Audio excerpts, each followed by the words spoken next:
Friends, welcome to பட்டூஸ் kitchen. இன்றைக்கி நம்ம பார்க்க போகிற ரெசிபி பார்த்திங்கன்னா ஓமவல்லி இலை. அதில் வந்து நம்ம பஜ்ஜி தான் பண்ண போகிறோம்.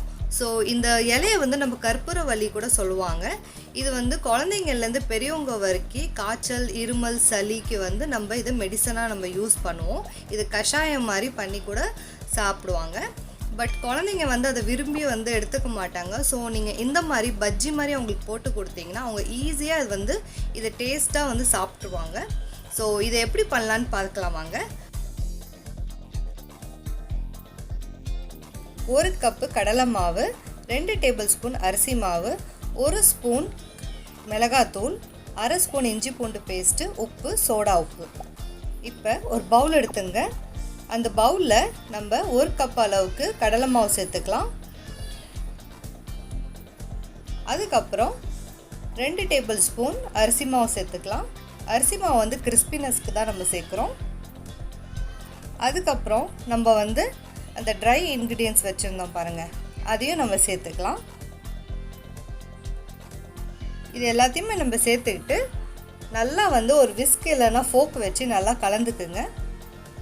நல்லா நம்ம மிக்ஸ் பண்ணிவிட்டு அதுக்கப்புறம் தேவையான அளவு தண்ணி ஊற்றி கட்டி இல்லாமல் இதை நல்லா நம்ம கலந்துக்கலாம்.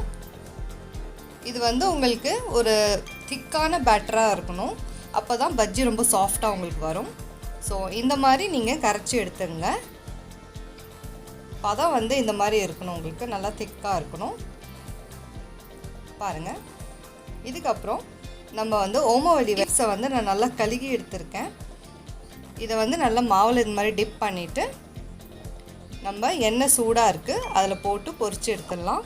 நூனா போட்டு நம்ம நல்லா பொரித்து எடுத்துக்கலாம். ரொம்ப டிஃப்ரெண்ட் டேஸ்ட்டாக இருக்குங்க. நீங்கள் வந்து குழந்தைங்களுக்கு நம்ம கொடுத்தோன்னா கூட அவங்க கண்டுபிடிக்க மாட்டாங்க. இது மாதிரி நம்ம எல்லா இலையுமே போட்டு நம்ம பஜ்ஜி போட்டு எடுத்துக்கலாம். இது வந்து வேகம் வந்து கொஞ்சம் டைம் ஆகும். ஸோ வந்து பொறுமையாக கொஞ்சம் ஸ்லோவில் வச்சு நம்ம வேக வைக்கலாம். நல்லா இதை வந்து பொரித்து எடுத்துக்கலாம்.